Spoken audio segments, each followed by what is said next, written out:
saakay oo ay bishu tahay afartii bishiis afraad 2022 waxaan shir la galay waaxda hawlaha guud iyo dhulka iyo waaxda dakhliga.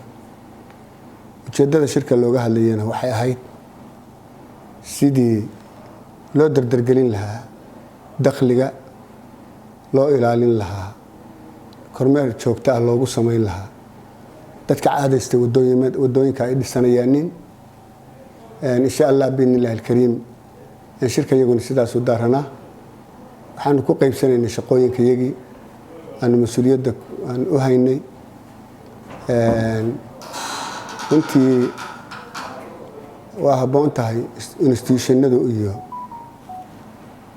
in shaqaalaha iyo agaasimayaasha iyo xoghayuhu waa dadka ay ku dhacdo shaqadu. runtiina in la ilaaliyo aan ka wada tashano habsami u socodka howlaha shaqo, sidii dakhliga loo heli lahaa, wixii haddii ilaahay kunayo caqabado ka jira sidii looga xalin lahaa, wixii noo qabsoomay, waxa naloo ka baahan yahay ayaanu iskaga wareysanaynay. aad iyo aad baanuna haatan aanu isla fahnay qaabkayagii iyo shaqadayadii iyo wixii noo qabsoomay iyo wixii haddii ilaahay kunayo noo qabsoomi waayey sababta noogu qabsoomi waayeen ayadana insha Allah biidhnillaahi alkariim waanu dhammaystiranay. cid walibana mas'uuliyaddeedii iyo shaqadii ay lahayd ayaa isla saxnay. cid waliba shaqadeedii bayna dib u qabsatay. shirka iyagu saaka aanu daarnana sidaas buu ahaa.